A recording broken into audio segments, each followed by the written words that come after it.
Let us come again before our Father in heaven and ask Him to guide us and bless us as we continue our study of Isaiah's fourth servant's song. Nais naming ilapit ang oras na ito, Panginoon, na kung saan pagbubulay-bulayan namin ang iyong mga salita as recorded in the book of Isaiah. Tulungan mo, Panginoon, na magkaroon pa kami ng growing understanding of what you have designed to be the only salvation of sinners like us. And that is through the life of the servant that you have sent in this world, no other than our Lord and Savior, Jesus Christ. Enable us, Lord, to have a deeper and much more meaningful appreciation of what you did and what your Son underwent in order to bring about the salvation that now we claim is ours, that now we say we enjoy. So enable us, Lord, in this study to reach that point where, as we think of your Son, the Lord Jesus Christ, and you as our Father, we would have a greater appreciation of what you did. Through Jesus Christ our Lord. Amen. So itong fourth servant song covering Isaiah 52 beginning verse 13 up to Isaiah 53 verse 12 comprises the most famous of the servant passages. Barry Webb, isang kilalang commentator, says, "It is the jewel in the crown of Isaiah's theology, the focal point of his vision." Ba't niya sinabi to? Kasi pinoportray nito ang isang napakagandang larawan ng depth o lalim ng sacrifice na dinaanan ng ating Panginoon at ipinagkaloob niya for sinful humanity, for His people. Kaya sinabi rin ni Dr. Sinclair Ferguson, "This brings us onto a new plane of prophecy, a new depth of promise of what the Savior would do and what He would go through and how people would respond to Him." Mahalaga ito because kung hindi po ang kaligtasan kay Jesus lang, why would Jesus, do you think, need to undergo such kind of suffering? Kung pwede naman palang maligtas sa sarili nating pagsisikap at gawa, why would God, our Father, send His only begotten Son to be insulted, to be hurt, and finally, to be put to death by sinful men, na sinasabi nating siyang rason kung bakit dumating ang servant na ito ng Diyos? Why is there such a need? I would say, without shame, because there is no other way. If there is, then God would do it. Why would God allow His Son to experience such terrible things in the hands of the so-called people for whom He would be coming in order to save them? And as the New Testament says, because there is no other way for any one of us to go to the Father. There is none. Kaya nga dun sa mga unang pag-aaral natin sa stanza 1, yung astonishing exaltation of God's servant, ay binigyan ko rin ng panahon to stress to you that we should not only focus on the son, the servant, but we must focus on the willingness of the Father himself to send his son, knowing, and even the son knowing what sinful and evil men will do to him. Hindi ito self-inflicted suffering. Ito'y isang suffering na dinisign ng mga evil men against Christ. Yes, we may think na everything comes from God since God decrees everything that happens. But remember, it is clear na hindi self-inflicted yung pagdurusa ng ating Panginoon. And God knows that these evil men, when they face Jesus, would hate him. And here in Isaiah, you have that description. At yun nga yung una nating tinignan. And even as we consider the New Testament, kitang-kita pa rin natin doon na yun ang focus. Every time na nagpo-focus even yung mga apostles doon sa ginawa ni Jesus, madalas na may mention ang ating Ama na nasa langit. Dahil nga ang kaligtasan na ito ay design mismo ng ating Ama na nasa langit. At nakita natin, 5 po yung stanza nito. Doon sa unang stanza, the astonishing exaltation ng servant ng Panginoon. At sinabi diyan, he shall deal prudently. Meaning to say, mag-act siya wisely, and we are thankful to have a servant like that who is acting or dealing prudently. He was highly exalted.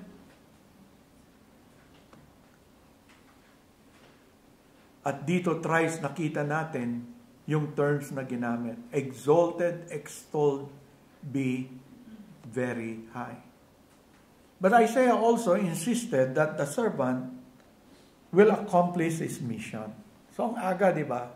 Kaya nga, minsan maganda yung opening, alam mo na ka ng konti, yung dulo. At dito sinabi na ito'y ma-accomplish ng servant, yung mission niya. Kaya sinabi dun sa verse 15, so shall he sprinkle many nations. Sprinkling is usually a priestly word. It refers to the ceremonial cleansing na napakalaga sa ceremonial Mosaic law. In Old Testament times, diba, blood and water were sprinkled to cover sin. And even though it did not take away the sins, it made the person ceremonially clean and acceptable before God. Pero pagdating nitong servant, yung sprinkling niya is going to wash away our sins. It's very tremendous, and there is no other way. Sabi nga sa Hebrew has covered so many things to explain to us that all these ceremonial laws, all this killing of the animals, kahit anong dami nila, will not be able to wash away any of our sins.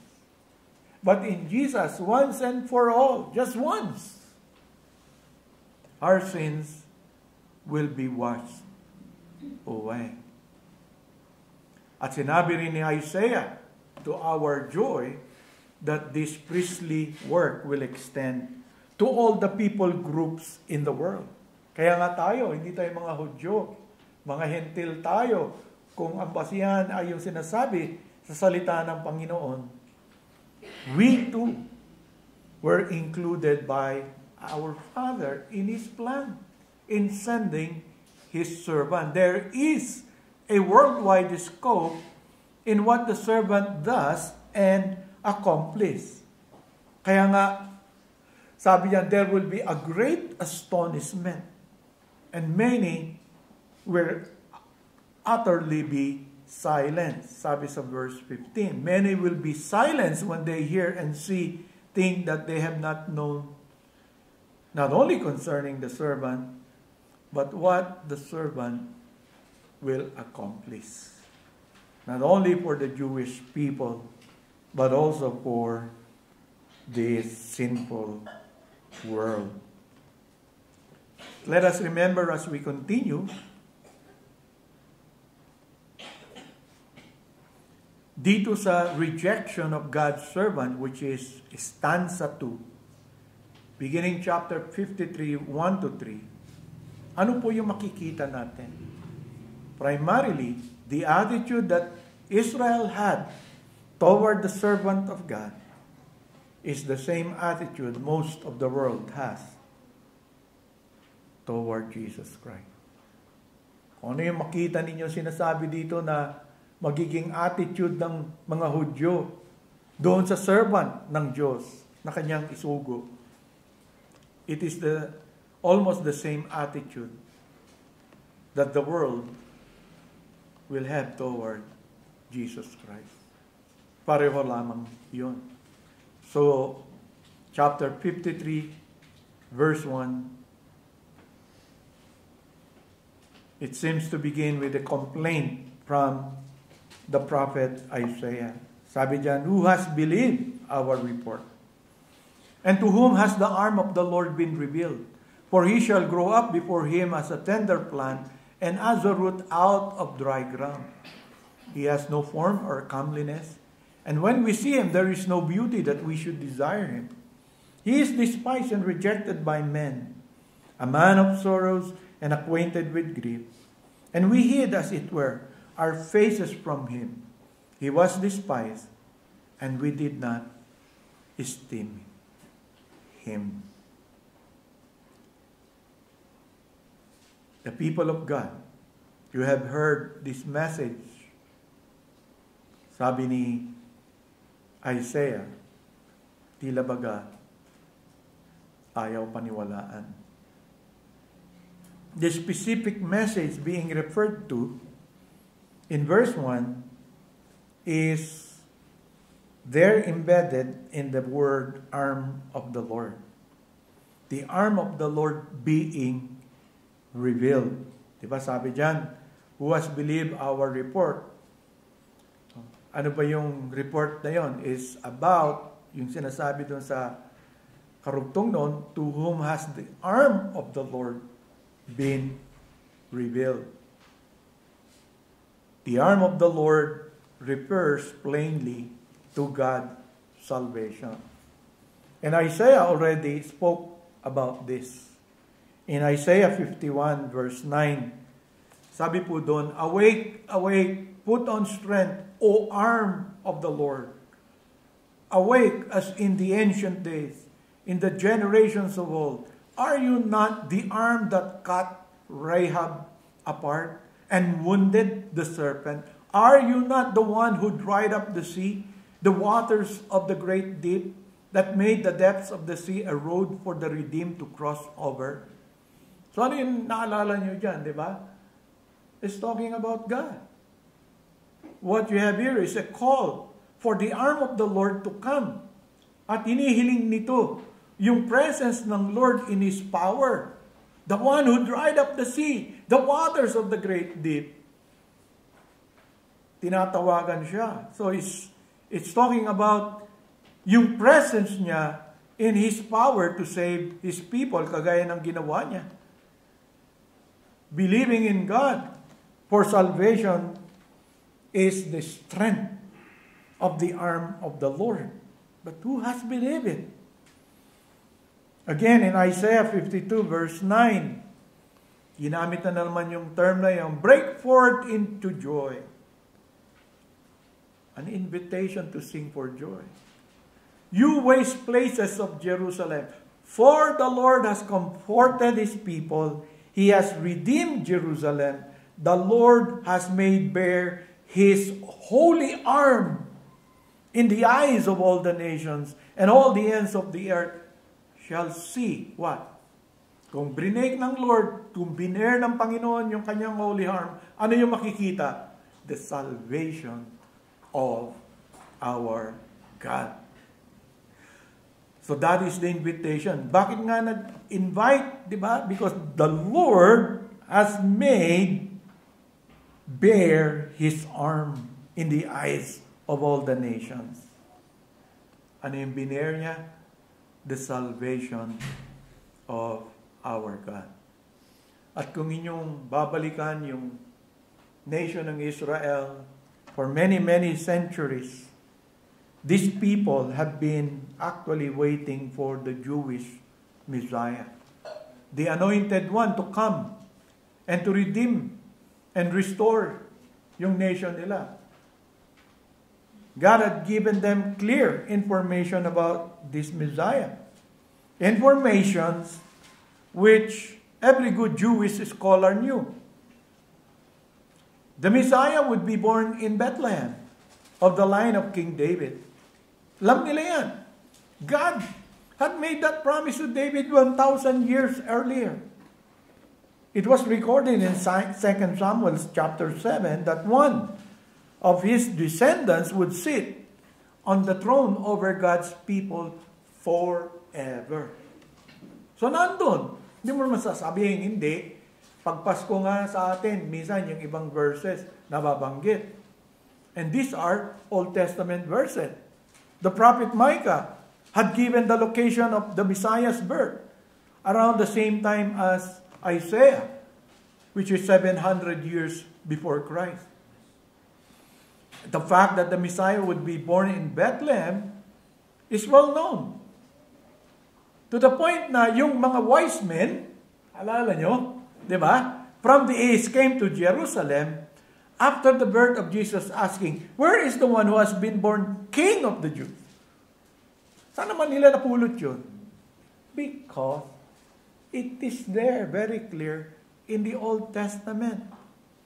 In fact, the scholars told Herod, nung nag-inquire si Herod, to look in Jerusalem for the newborn king. So, hindi naman sila ignorante, hindi naman sila pinabayaan ng Diyos na walang kaalam-alam. And God has said that this Messiah would be a wise teacher. Kaya eksakto nga doon sa inano natin, prudent. Di ba? A wise one. Kaya nga, maraming pagkakataon, the crowds of this Jew are spellbound. Kaya nga, di ba minsan, siya na ba yung pinangako talaga? Di ba may mga nagtatanong na Hudyo? Nakakarating yung isip nila sa ganung conclusion na, is he the promised one? Kasi tignan mo, pakinggan mo, ibang-iba siya kung ikukumpara mo siya sa mga scribes, sa mga Pariseyo natin. Iba siya. Iba siya mag-express ng authority niya. So, ibig sabihin, alam ng mga tao yung great difference. Na kahit na yung mga Pariseo nagdudunong-dungungan, alam nila. Kumaga sa ano, may daya yan, may daya yan. May magic yan. Dito sa isa, wala eh. Walang daya eh. Linaw talaga. Hantad na hantad talaga. Parang ganun. Because Isaiah has foretold that the Messiah would bring what? Sight to the blind, would cause the lame to walk, would free people from oppression, would preach the gospel to the poor. Di ba nandun sa Old Testament yun? So, alam nila. Tapos nakita nila kay Jesus, kaya yung isip nga nila nandun. Pero ang katanong, in the end, why did they reject Him? Why? Why was the report about Him not? Kasi nga, alam nila yon sa Old Testament.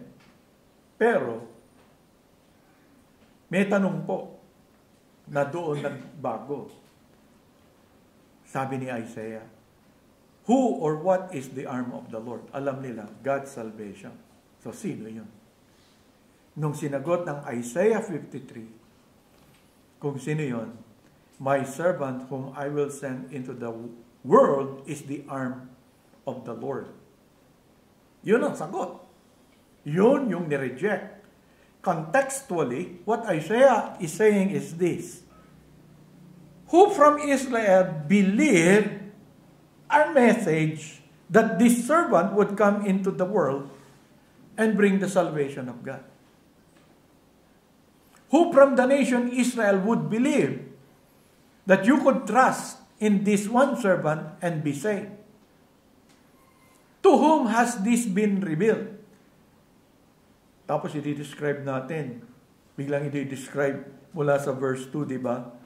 For he shall grow up before him as a tender plant, and as a root out of dry ground. He has no form or comeliness. And when we see him, there is no beauty that we should desire him. Yan yung arm na Lord. Okay sa inyo? Hindi okay. Sabi nila, hindi yan yun. Kasi tingnan mo, no comeliness, no beauty, tender, and as a root. You see, for, sabi sa verse 2. And then you have there 3 reasons why most did not even look at Jesus Christ and even consider the fact that he could be the Savior of Israel, or he could truly have been the Jewish promised Messiah. Verse 2 begins with the word for. In this context, it is a term of explanation, explaining why the Jews did not believe in him at his first coming. Number 1, bakit hindi sila naniwala? Because he is like a tender plant. So, anong ibig sabihin nun? Alalahanin natin, yung inihintay ng mga Hudyo na nabuo sa kanilang isipan, they were looking for a Messiah, one who would be a conquering king. Now, I ask you, is Jesus like anything but a conquering king?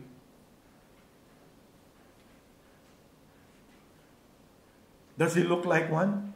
The Hebrew word for tender shoot is describing a suckling shoot growing off the main branch or main stalk. The word tender is one that means he grew up taking in nourishment. So, ano yung kaunawaan doon sa sinabi ni Isaiah? Well, what I understand Isaiah is saying is that most would not look or consider Jesus Christ because when he was growing up, he didn't look impressive.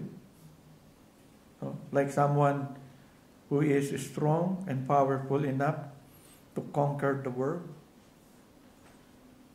A mere carpenter from a son of a carpenter, and Jesus himself became a carpenter. Is that a good background for one who would conquer the Romans so that the nation will be given back to us?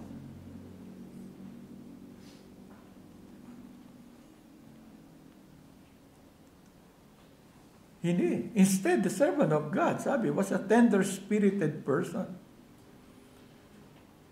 Di ba kung sa usapang tambay, paano naman magiging leader yan? Lalatoy-latoy, tignan mo naman. No? Malambot yan. Nako, hindi tayo ubra dyan. Ang gulo-gulo ng bansa natin, yan boboto mo. Parang sa US, di ba? Yung mga sinasabi nga nila, di ba, yung binanggit ko sa inyo, ano bang pipiliin mo? Isang ulyanin o isang sinungaling? Parang wala ka mapagpilian. Binabrand nila. Ngayon, napalitan. Di ba, babae na yung kalaban.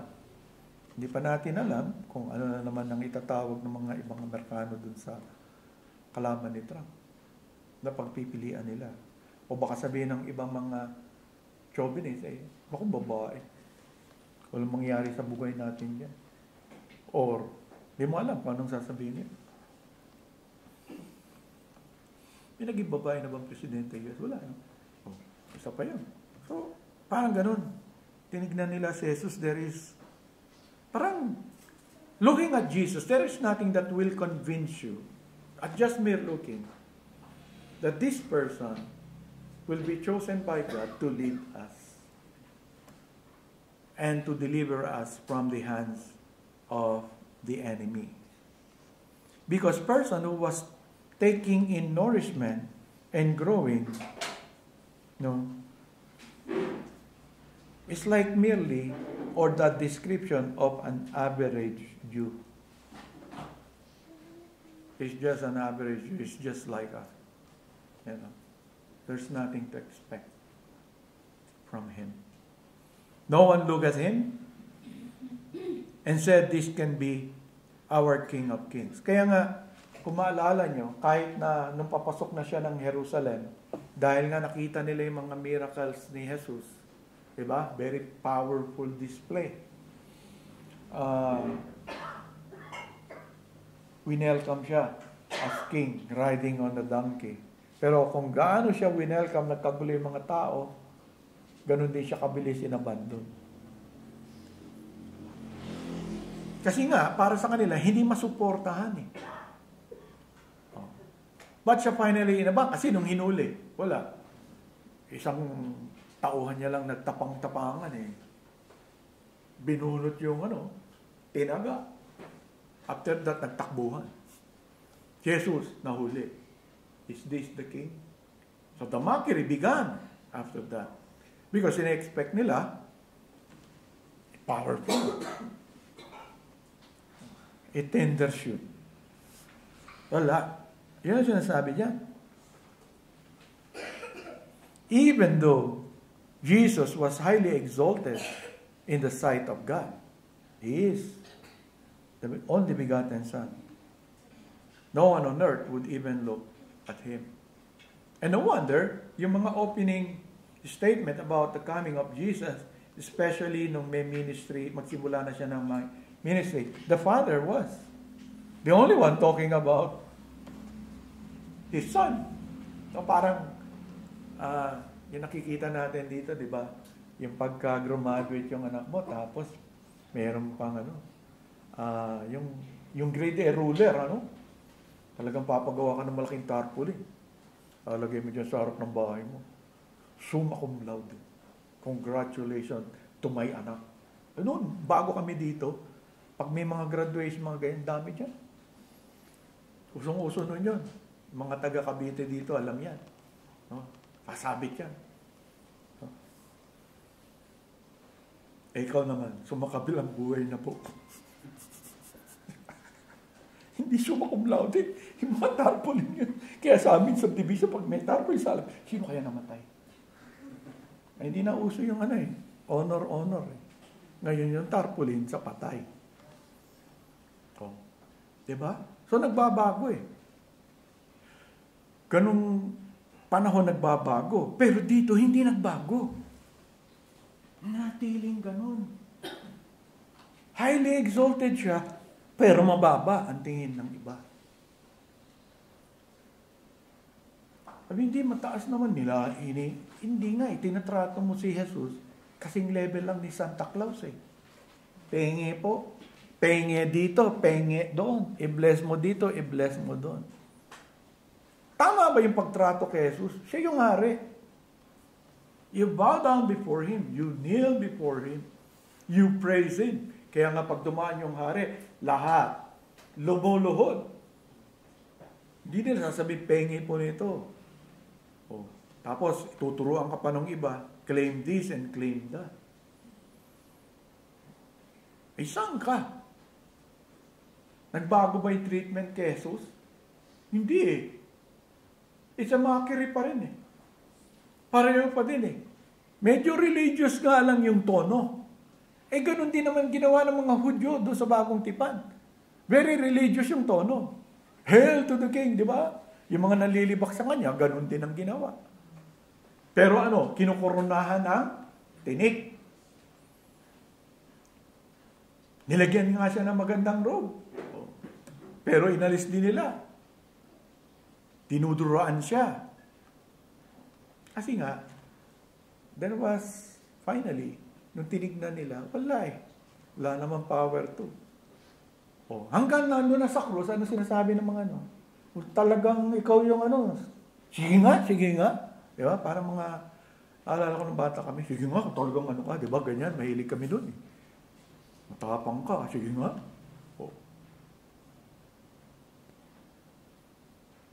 Parang ganun yung mga soldiers. Sige nga.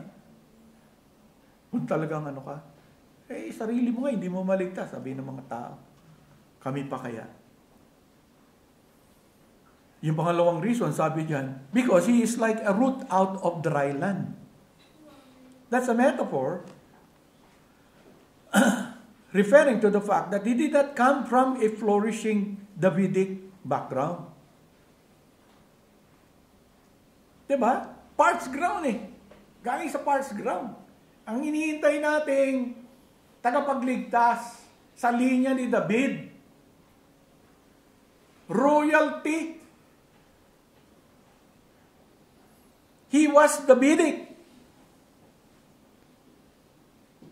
But he surely didn't look as one from a royal line.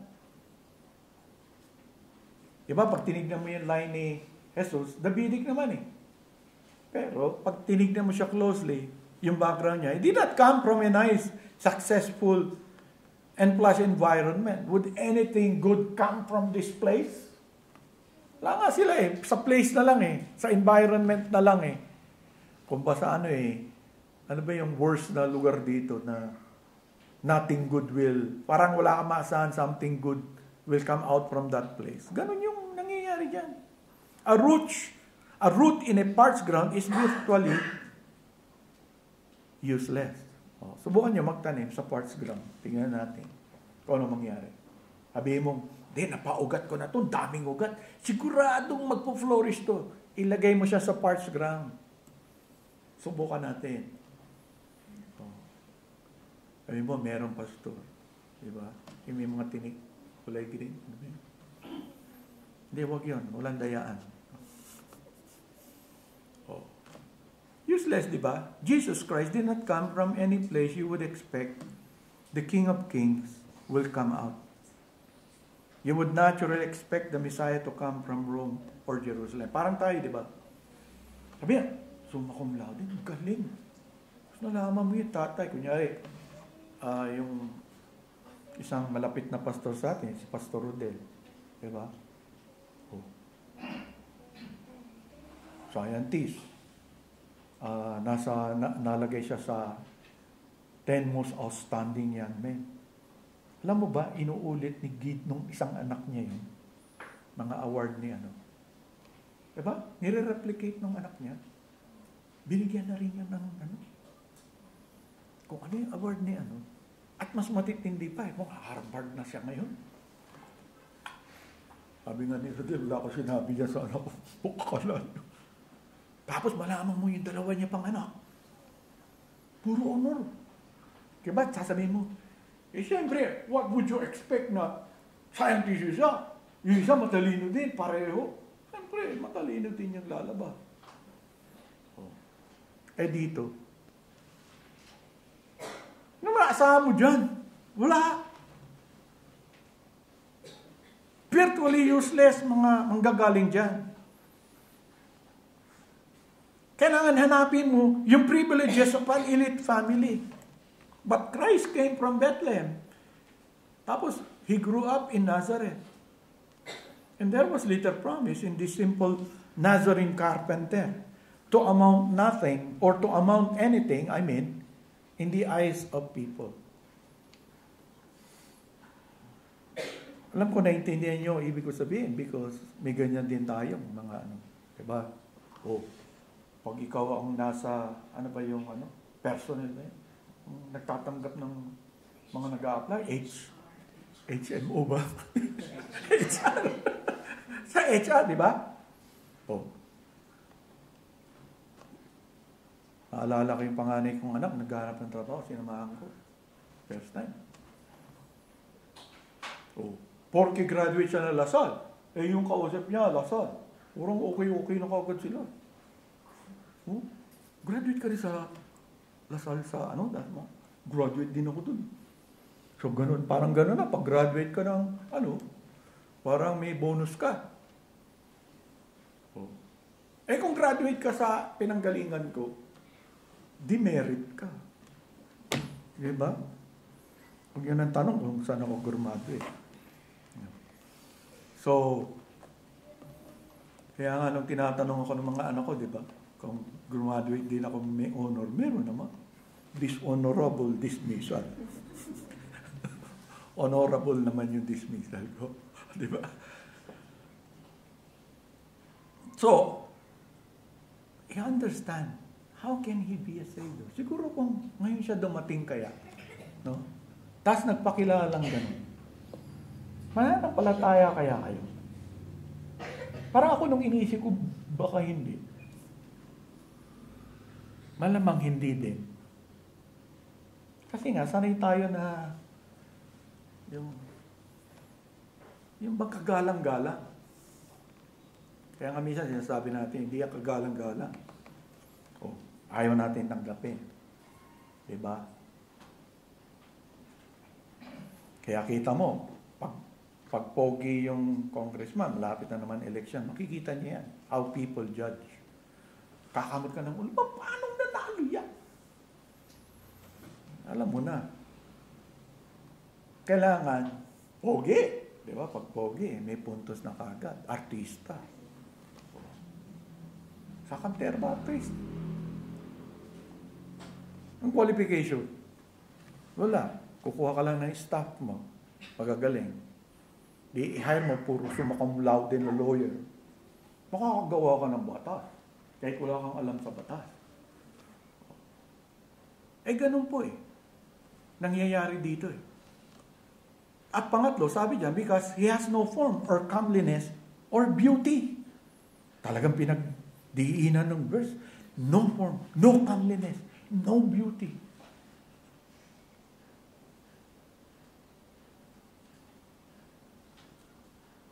Alam niyo ba yung form sa Hebrew?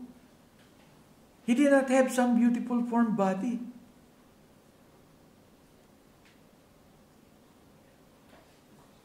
Wala talaga, pag tinignan mo, hindi mo siya pwedeng i-picture na parang nag-gym. Kaya nga very fruitful yung imagination ko. Parang si pastor. Maliit lang yung katawan ni Jesus. Yun sinasabi dyan. Mga kapatid, hindi po ako nagbibiro sa inyo yung form. Toar. Yun ang ibig sabihin. Yung finorm, yung binigay na katawan ng Diyos sa Kanya. Sa mata ng iba, is not beautiful at all. Alam natin yung look natin, ang Diyos nagbigay dyan Yes, we were wonderfully created, pero iba-iba yung natin, di ba? Katawan natin. Ang Diyos ang nagdi-determine kung maliit tayo, malaki yung katawan natin, o matangkad tayo, o malakas tayo. Jesus Christ could have picked the best designed human body. Kasi yung tatay niya, ang ating Ama na nasa langit, na siyang lumikha ng lahat ng tao. Kung yun ang pinili ni Jesus, siguro kung sinabi niya sa akin, huwag naman ganyan yung katawang bigay mo sa akin. Gusto ko ganito. But that is not the type of the body He chose. Kaya nga sabi, He has no stately form. He would not have qualified to be a model. Wala. Kahit saan angulo yun, ibig po sabihin, kaya ginamit yung salita. He has no form. Wala din siyang majesty. Diba? Yung comeliness niya, wala yun. There was nothing about His look that was highly honored or majestic at all or magnificent. There was nothing about Him. Tapos yung appearance niya, yung beauty. That would, di ba, beauty is meant to attract. The word appearance means that there was not one thing about the way He looked that would. Parang magnet na nahihigop yung mata ng mga tao. Diba?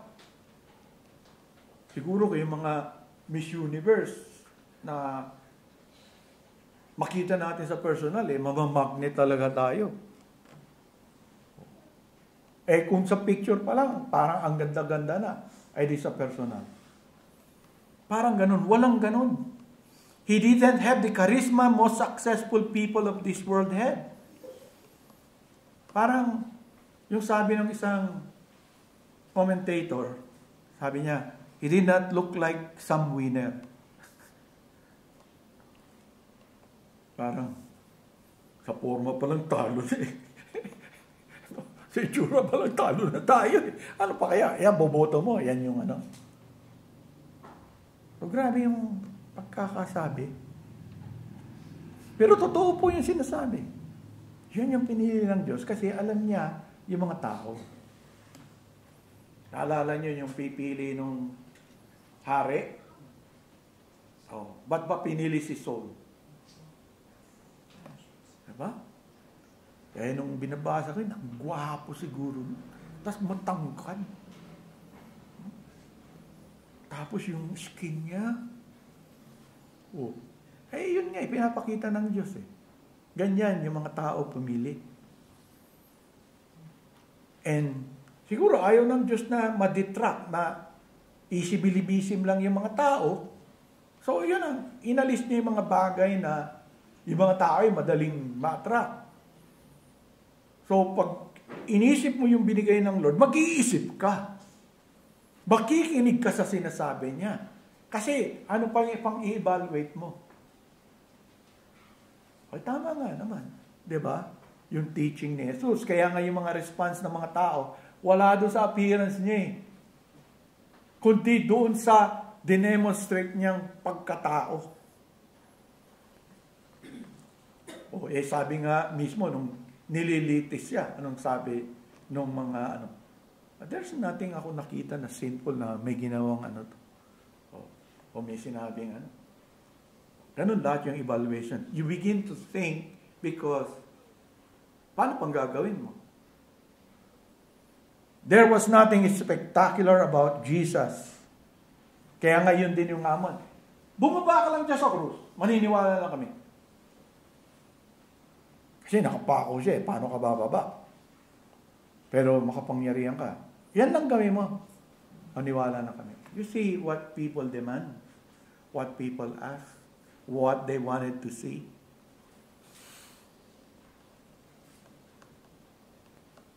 Isaiah says because he didn't have all these things, most didn't look at him at all. And think of it, God was in person on the earth. Diba? Yung sinabi nga ni Perry, kaninang morning sa reading, God is with us. The God who is with us, here on earth, in the person of Jesus Christ, and most who saw Him couldn't see it and didn't get it. Tapos idagdag mo pa yung verse 3. Anong sinabi sa verse 3? He is despised and rejected by men, a man of sorrows, and acquainted with grief. And we hid, as it were, our faces from him. He was despised, and we did not esteem him, because he is a man of sorrows, and a man with grief. He was rejected.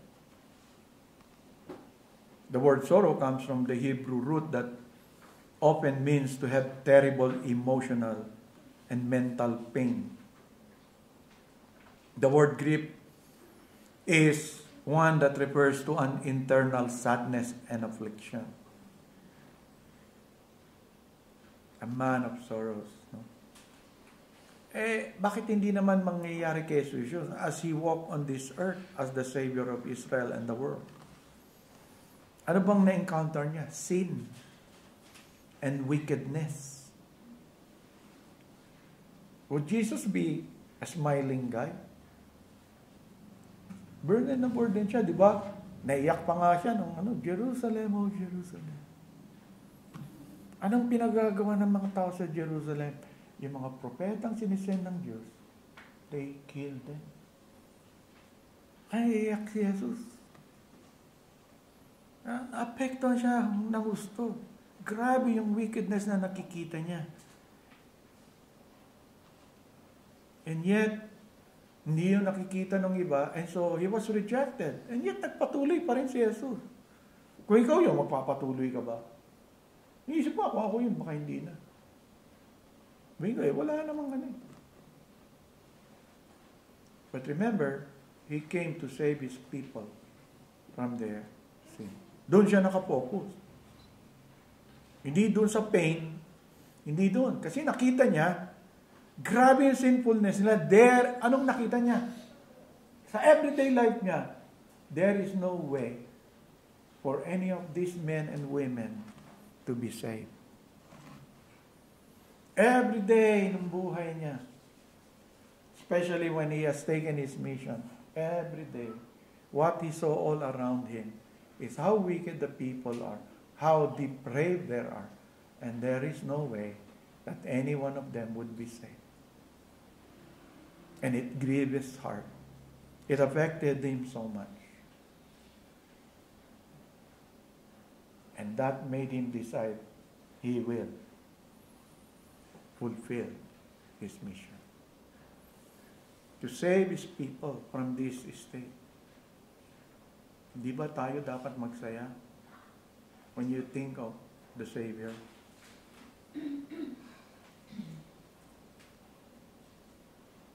At dahil iba yung nakita ng mga tao, sabi ni Isaiah, they despised him. This was God walking in this earth, but He was not esteemed. Grabe ang ginawa sa ating Panginoon. He came to bring joy to the world. Di ba? Pag Kristo, joy to the world. The Lord has come. Pero dito, rejected. No joy. Instead, He was despised. But in the end, why such unbelief? Ba't hindi sila naniniwala? Ito ba ay dahil lowly yung beginning ng servant? Ito ba dahil there is no comeliness in him? There is no beauty in him? Because they saw him as a man of sorrow and grief? Maling may ginawa yung mga bagay na yan for him to be rejected and despised.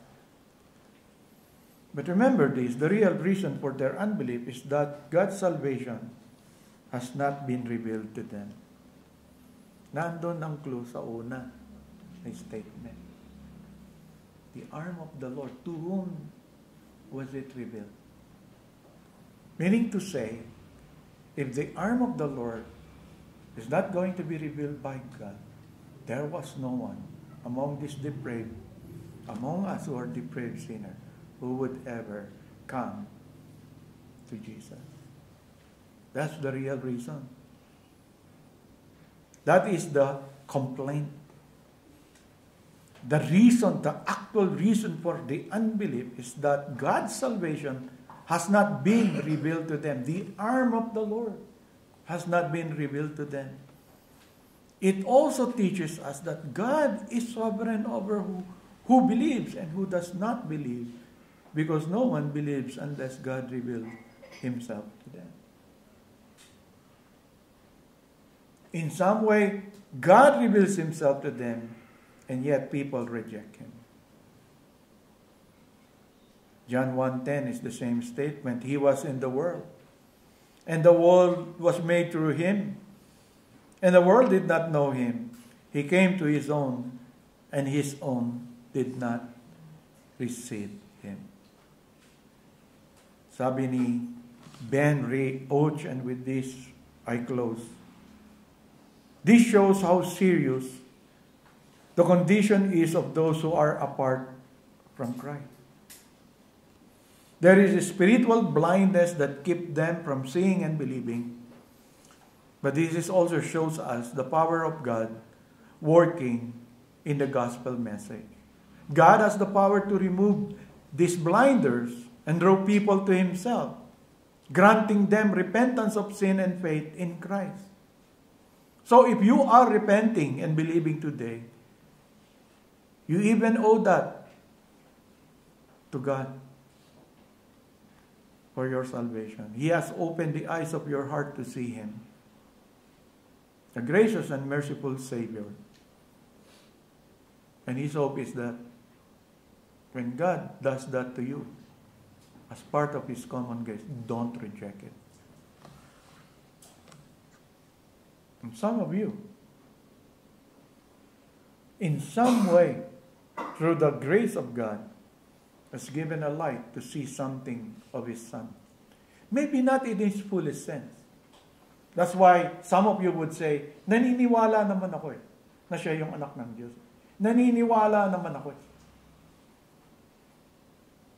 But at the same time, there is that in your heart not willing to give yourself totally to Him.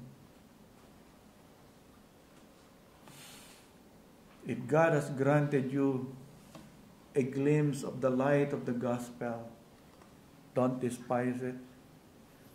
Don't reject it. Because God may no longer one day allow you to have that. And you will be doomed to death. Would you say unfair? No. God has given you some advantage compared to others. But your choice was to be indifferent. You're not willing.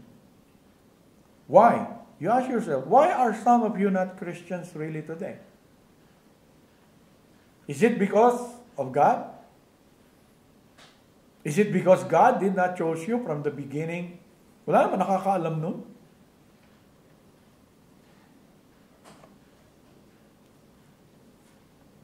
Is it because you doubt God's goodness, God's love, that God would really forgive you in Christ Jesus?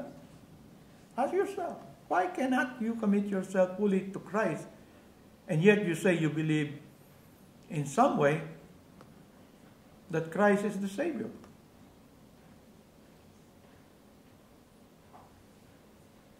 And it is my prayer that if in some way, through the goodness of God, there is something of a glimpse of the glory of Christ, grab it.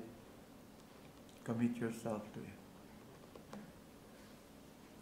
Because one day, if you continue to be indifferent like the Jew, they were abandoned in the hardness of their heart. Even though many Jews believe in the Messiah that was promised to them as their deliverance, when they saw in their own opinion that the Christ being presented to them is like the Christ here in Isaiah, they rejected Him. And the result, they died in their sin, even though the Messiah came to save His people from their sin. They know it. Diba? Pinakita ko sa inyo. Nandun. Nakasulatan nila. Pinaniniwalaan nila. But hindi sila naligtas? Because they do not want to commit fully themselves to Him. What are they waiting for? Tanungin ko rin kayo, anong hinihintay nyo para magtiwala kayo kay Kristo? Ano pang gusto nyo mangyari? Sasabihin ko sa inyo, ang hinihintay nyo, mag-decide ang Diyos to finally close the gospel to you, abandon you, that though you come to church, that you come to hear the gospel, is just a noise to you. Nothing more, nothing less, until you die and finally be damned into hell. I pray that if you hear His voice, you will not harden your heart. Tayo po'y manalangin.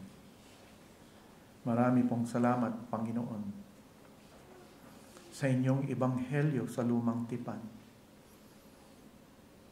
At kitang-kita po namin, Panginoon, na ang description na mayroon si Isaiah truly was the very description of Jesus Christ. We thank you, Lord, that in our day, you made it much more clearer compared nung time ni Isaiah.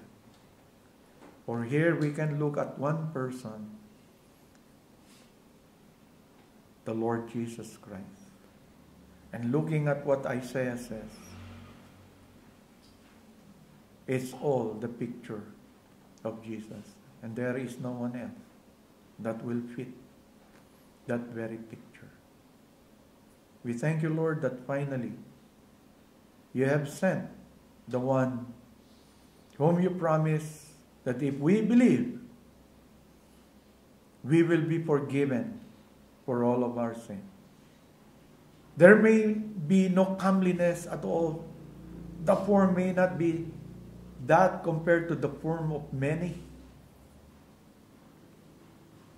But nevertheless, Lord, we acknowledge that there is no salvation in heaven or on earth except that which can be found in believing Jesus Christ, your only begotten Son.